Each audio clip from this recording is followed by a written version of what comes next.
অধ্যায় 1 অনুলনী 1.3 দেখুৱা যে √5 অপৰিমেয় আমাৰ প্ৰমাণ কৰি দেখুৱাব লাগে √5 অপৰিমেয় এতিয়া আমি কি কৰিম প্ৰমাণ কৰিম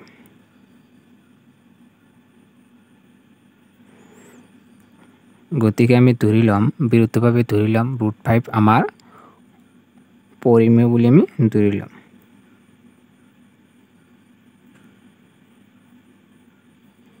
বিৰুদ্ধভাৱে ধৰা হ'ল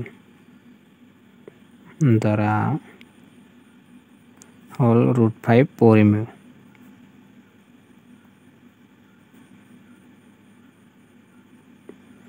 আমি ইয়াত ধৰি লৈছো √5 এটা আমাৰ কি পৰিমেয় বুলি আমি ধৰি লৈছো এতিয়া যেহেতু √5 আমি পৰিমেয় বুলি ধৰি লৈছো গতিকে কি হ'ব পৰিমেয় সংখ্যাক আমি p/q আকাৰত প্ৰকাশ কৰিব পাৰো গতিকে ইয়াক আমি a/b ৰূপত লিখিব পাৰো অৰ্থাৎ p/q আকাৰত হৈ গ'ল এতিয়া আমাৰ a আৰু b হ'ল সহমৌলিক ইয়াত আমি লিখিম যত a আৰু b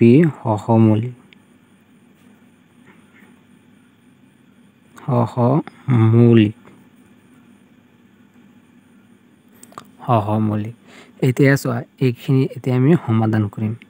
যদি আমি এই b টো ইফালে লৈ আনিব লাগে তেতিয়াহ'লে আমাৰ কি হ'ব √5b is equal a ইয়াত যদি আমাৰ ৰুটটো উঠাই দিব লগা হয় উভয় পক্ষত আমাৰ কি কৰিব লাগিব বৰ্গ কৰিব লাগিব গতিকে আমি ইয়াত উভয় পক্ষক বৰ্গ কৰি দিম ইফালেও দিছো গতিকে ইফালে আমি বৰ্গ কৰি দিম এতিয়া চোৱা ইয়াত আমাৰ কি হ'ব এই ৰুট আৰু স্কোয়াৰটো আমাৰ কি যাব কেনসেল যাব কি থাকিব 5 আকৌ b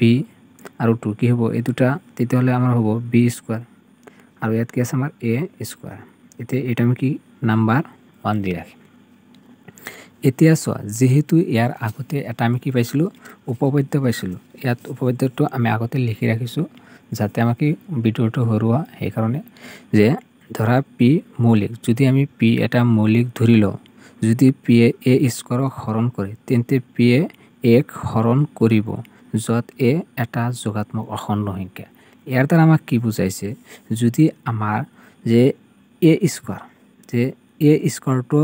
p এৰ বিভাজ্য হয় তেতিয়াহলে a ও আমাৰ কি p এৰ বিভাজ্য হ'ব ইয়াৰ দ্বাৰা আমাৰ এইটোই বুজাইছে তেতিয়াহলে চোৱা ইয়াৰ আৰু আনটা আমি উদাহৰণ লওঁ যে 3 * 4 is equal 12 অর্থাৎ এই 12 ক আমি 3 দ্বারা বিভাজ্য হ'ব আকৌ কার দ্বারা 4 দ্বারাও বিভাজ্য হ'ব তেতিয়াহলে এই 5 এর দ্বারা কি a স্কয়ারটো আমাৰ কি হ'ব বিভাজ্য হ'ব গতিকে ইয়াত আমি লিখিম যে a স্কয়ার 5 এর বিভাজ্য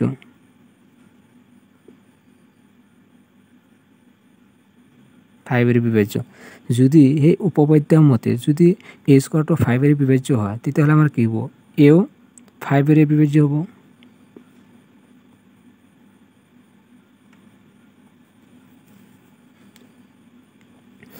এতিয়া আমি আকৌ ধৰি লম যে ধৰা হল a is equal 5c যদি আমি ধৰি লও a is equal 5c যত আমাৰ c টো হল যিকোনো অখণ্ড সংখ্যা যত c is equal কোনোবা অখণ্ড সংখ্যা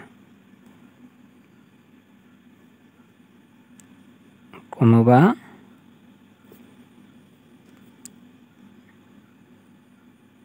অখণ্ড সংখ্যা এতিয়া যদি a is equal 5c আমি ধৰি লৈছো ইয়াৰ মান যদি এইটোত আমি বহাই দিও সমীকৰণ অনত বহাই দিও তেতিয়াহলে এটা আমাৰ কি হ'ব 1 in place of 5b square is equal এটাইতে আমি কি বহাম 5c ইয়াত স্কয়ার আছিল স্কয়ার দিলো এতিয়া আমি এইটো কি কৰিম সমাধান কৰিম অৰ্থাৎ ইয়াত কি হ'ব 5b square is equal এটো স্কয়াৰ কৰিলে কিমান হ'ব 25 আকৌ এটো কি হ'ব c স্কয়ার এতিয়া চোৱা ইয়াত এই 5 টা আমি হিফালে লৈ গলে কি হ'ব আমাৰ হৰণ অৰ্থাৎ এনেকুৱা হ'ব 25c স্কয়াৰ ডিভাইডেড বাই আমাৰ কি হ'ব 5 হ'ব এতিয়া এই 5 টো 25 এর মধ্যে কিমান মান যাব 5 বার যাব তাৰ মানে কি হ'ব 5c স্কয়ার তেতিয়াহলে ইয়াত কি হ'ব b square is equal 5c square হে একেদৰে এই বি স্কোয়াৰ কি 5 বিভাজ্য আকৌ কি হ'ব আমাৰ সি স্কোয়াৰ 5 বিভাজ্য গতিকে উপপাদ্য অনুযায়ী আমি লিখিব পাৰো বি স্কোয়াৰ 5 বিভাজ্য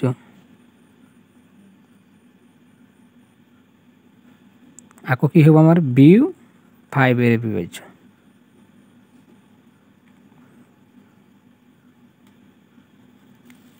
এতিয়া চোৱা আমি আগতে কি কৈছিলো যে যত এ আৰু বি সহমৌলিক এ আৰু বিৰ অণুৰ বাহিৰে অন্য কোনো উৎপাদক নাই বুলি আমি আগতেই কৈছো ইয়াত আমাৰ চোৱা এ এৰ আন এটা সহমৌলিক কি আহিল আমাৰ 5 আৰু ইয়াত আমাৰ কি আহিল বিৰ 5 তাৰমানে দুয়োটা এ আৰু বিৰ সাধাৰণ এটা উৎপাদক আমাৰ কিমান আহিল 5 আহিল গতিকে আমি ইয়াত লিখিম যেহেতু এ আৰু বিৰ সাধাৰণ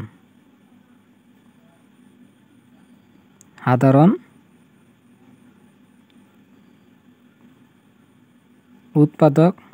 5 যেহেতু আমাৰ কি হ'ল এ আৰু বিৰ সাধাৰণ উৎপাদক 5 কিন্তু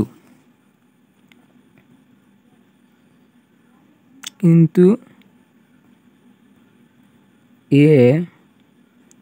আৰু বি সহমৌলিক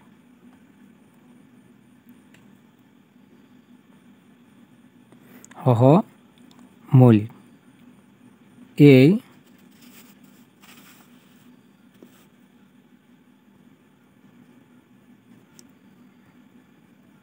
সত্যটোক বিৰোধ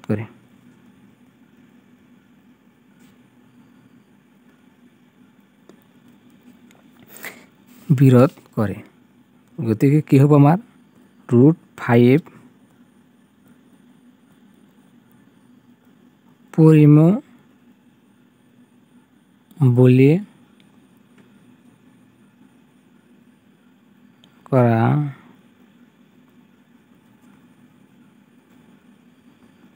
দাৰ্যটো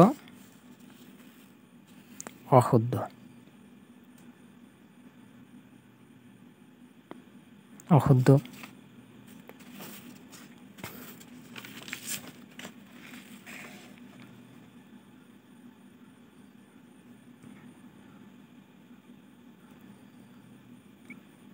সেয়ে আমি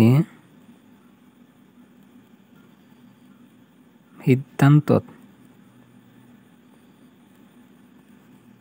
উপনীত হলো যে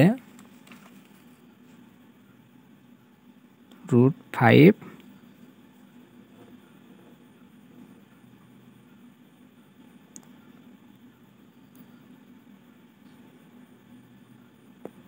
অপৰিমেয়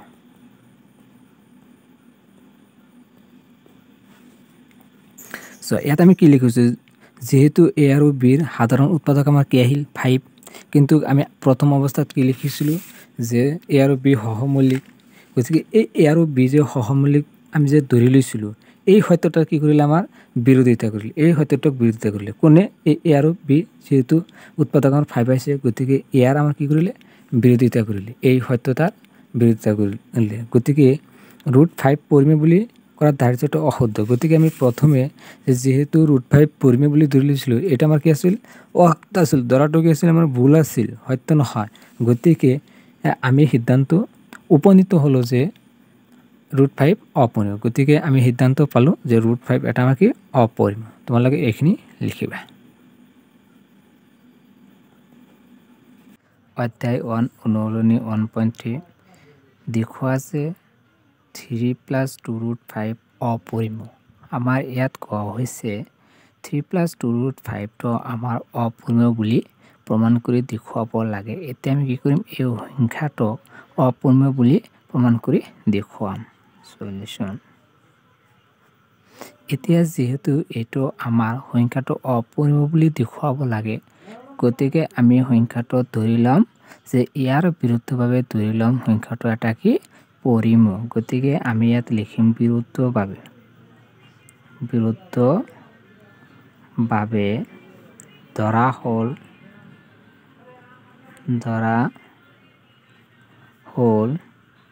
3 + 2√5 পৰিমেয়।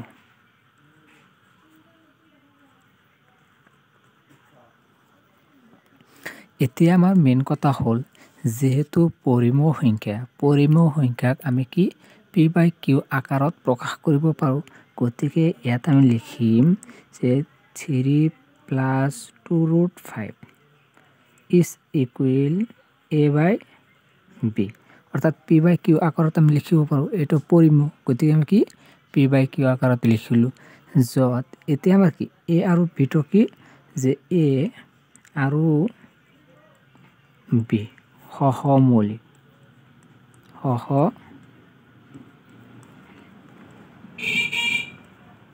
a আৰু b টো হ'ল আমাৰ কি সহমৌলিক অখণ্ড সংখ্যা। এতিয়া চোৱা, এতিয়া আমি কি কৰিম, এই ইকুৱেশ্যনটো আমি এতিয়া সমাধান কৰিবলৈ চেষ্টা কৰিম। এতিয়া আমি কি কৰিম, ইয়াত চোৱা, ইয়াত আমাৰ কি আছে √5 টো সদায় আমাৰ কি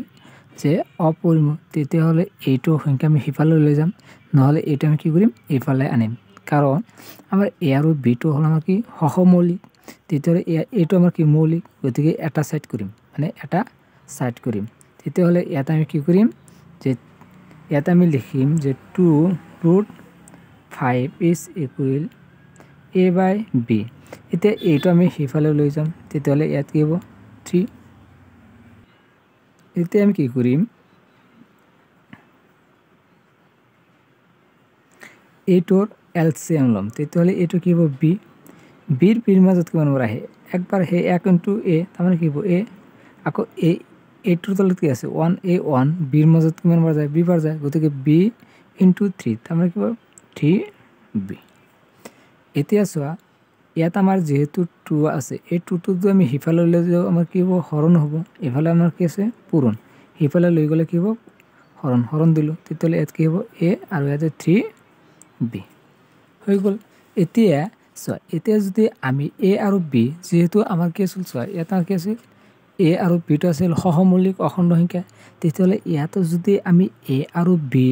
যিকোনো সহমৌলিক অখণ্ড সংখ্যা বহাই দিওঁ, তেতিয়াহ'লে এইটো আমাৰ কি হ'ব পৰিমেয় হ'ব। যদি এইটো পৰিমেয় হয়, তেতিয়াহ'লে এইটো আমাৰ কি হ'ব পৰিমেয় হ'ব। সেই কথাখিনি ইয়াত আমি এতিয়া কি কৰিম লিখিম, যিহেতু a আৰু b অখণ্ড সংখ্যা,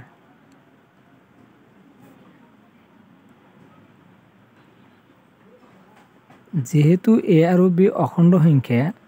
গতিকে a - 3b / 2b পৰিমেয়।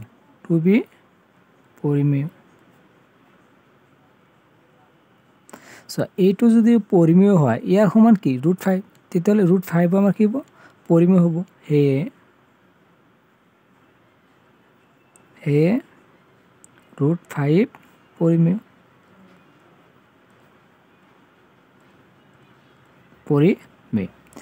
এতিয়া আমি সকলোৱে জানো যে আমাৰ √5 টো কি অপৰিমেয়, সেইটো আমি ইয়াত কি কৰিম এতিয়া লিখিম যে কিন্তু √5 অপৰিমেয়। আমি সকলোৱে জানো কি √5 কি অপৰিমেয়। এই সত্যতাৰ বিৰোধ কৰে।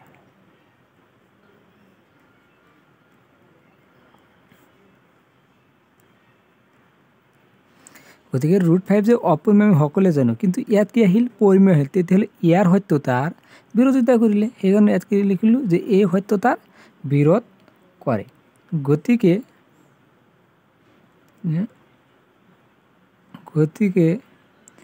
3 + 2√5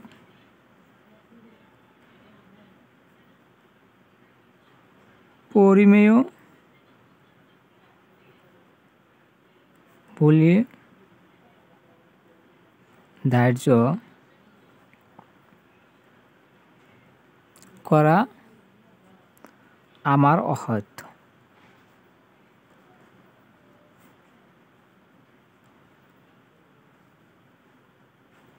গতিকে আমি এই √5টো প্ৰথমত কি লিখিছিলোঁ পৰিমেয় বুলি ধৰি লোৱা হৈছিল। গতিকে এই ধৰি লোৱাটো আমাৰ কি অসত্য। ইয়াতে চোৱা, ইয়াতে আমি কি কৰিছিলোঁ যে ইয়াতে আমি কি ধৰিছিলোঁ বিৰুদ্ধভাৱে ধৰা হ'ল 3 + 2√5 কি পৰিমেয়। এই পৰিমেয় ধৰাটো আমাৰ কি আছিল অসত্য আছিল, ভুল আছিল, অশুদ্ধ আছিল। গতিকে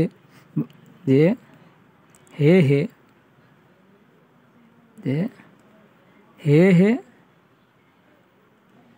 আমি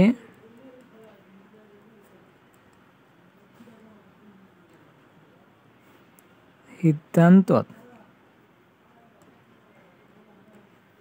উপনীত হলো যে 3 + 2√5 অপরিমেয়।